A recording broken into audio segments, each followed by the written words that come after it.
CO88 MSBY here. Welcome to the first episode of the Madden 23 franchise mode. Now, decided to go with the Giants. There were different teams I was considering, such as the Seahawks as well. Obviously, with their QB situation out there in Seattle.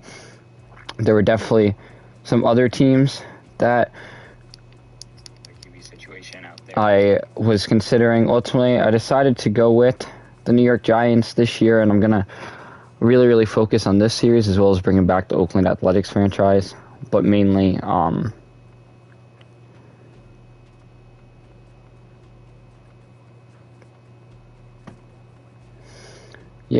mainly this.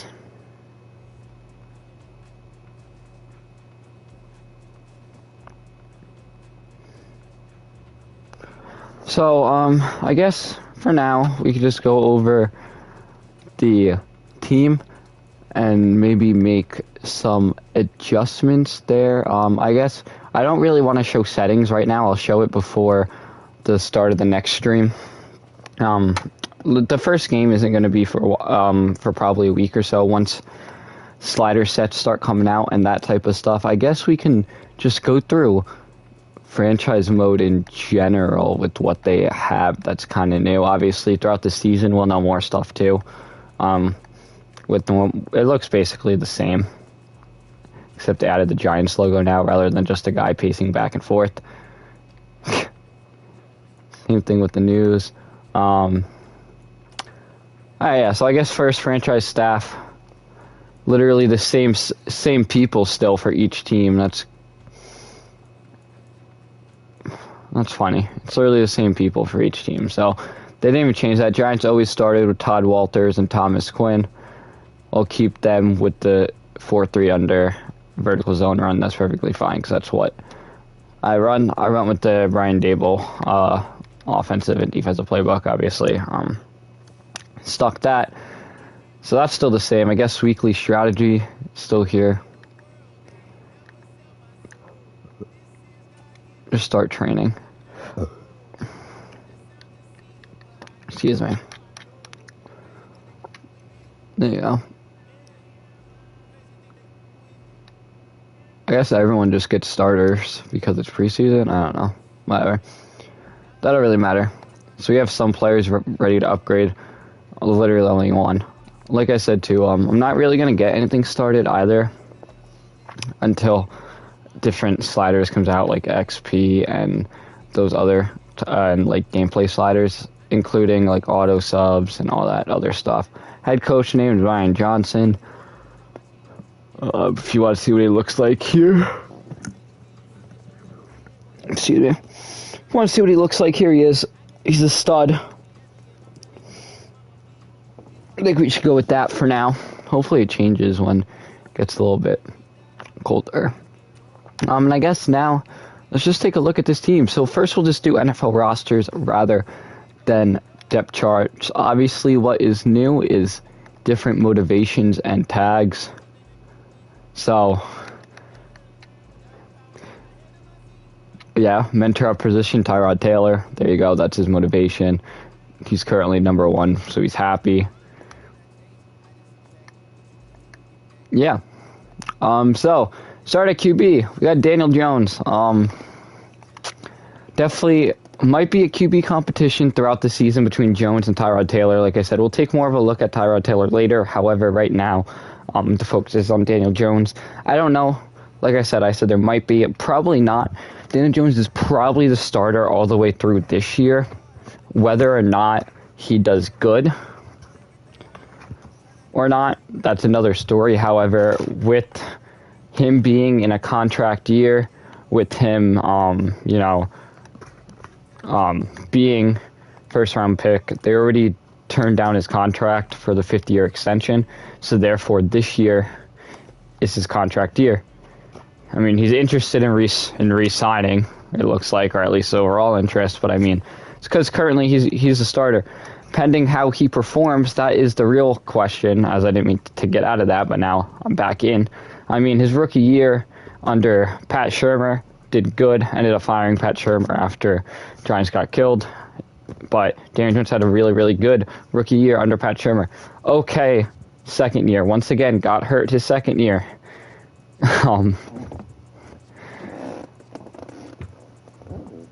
Yeah, Daniel Jones is injury prone.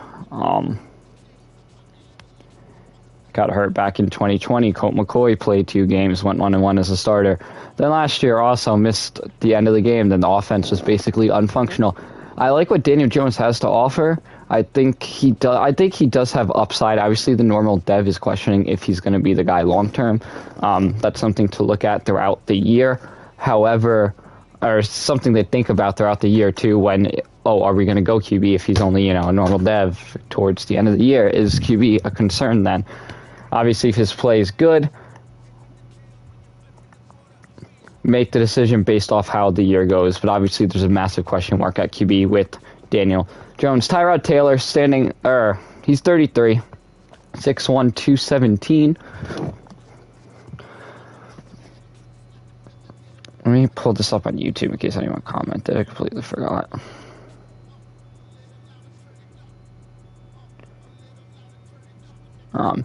Yes, Tyrod Taylor, repping number 2. Good. Once again, another good speed. He fits Brian Dable's system extremely well.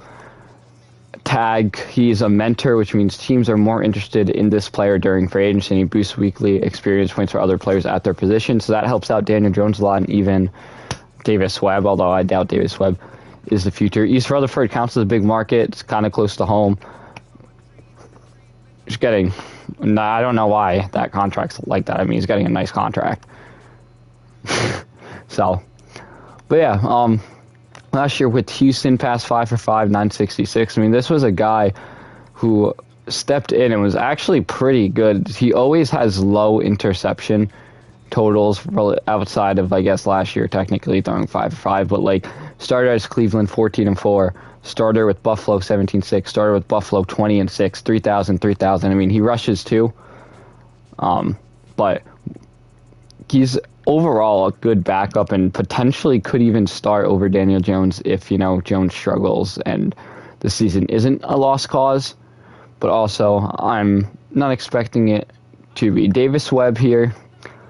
Not really much to say, just a 5th year. He's in his 2nd tour with the Giants. Hasn't done anything in his NFL outside of take 2 knees last year for Buffalo. But yeah, so Davis Webb's here too.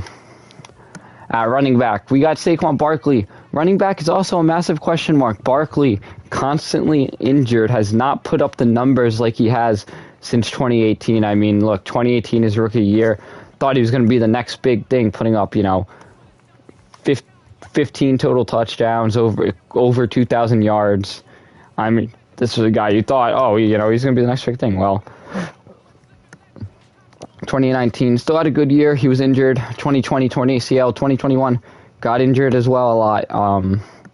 Was in and out. Also, just did not really have a spark. I mean, when you use him as a receiver, he's good. I mean, look at these numbers coming out of the backfield as a running back. You know what I mean? Definitely want to get Saquon involved. And the biggest question is it's a contract year now.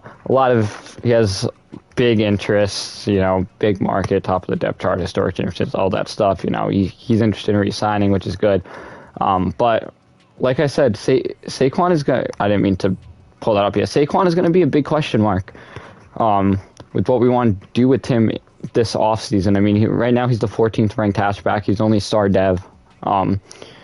Obviously, that 92 speed, the break tackle is what also jumps out, as well as trucking, his carrying, his catching, his route running. He's a do-it-all running back. However, he has to stay healthy, and something he has not been able to do. The Giants also brought in Matt Breida this past offseason.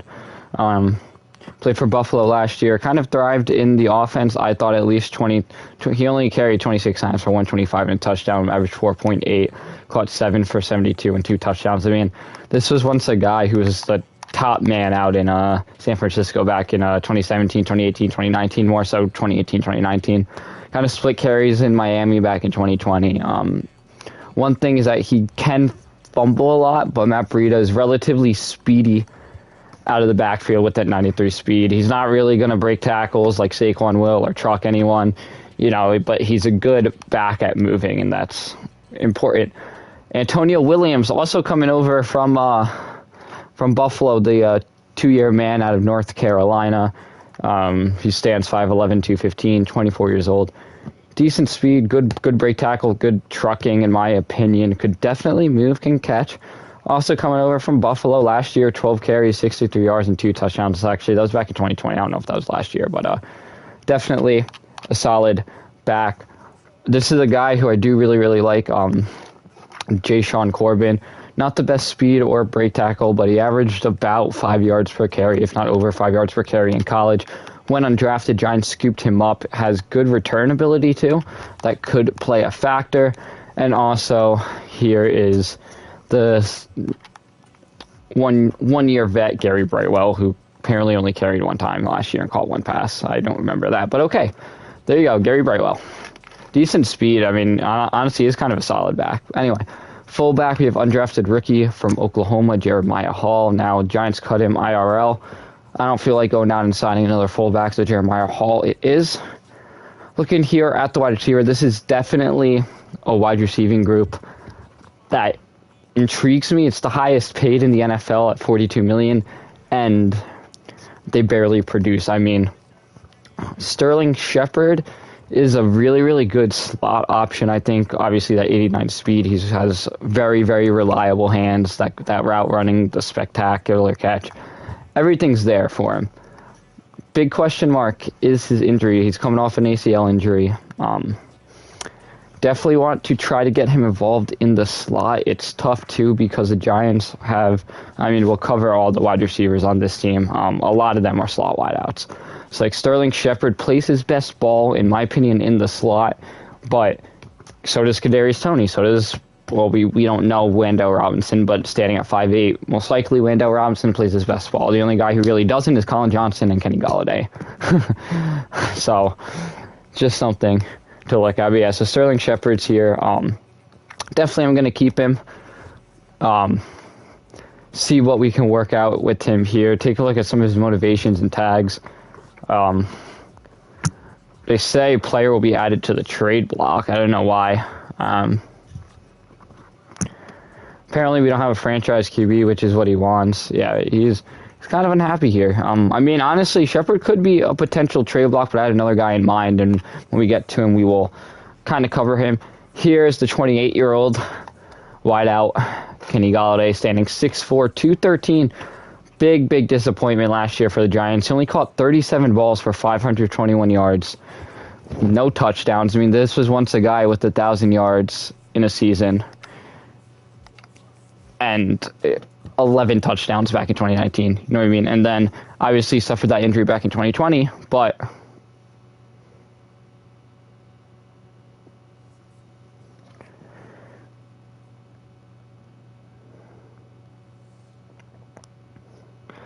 yeah, no. So that's Kenny G. Standing at this height should definitely come with perks.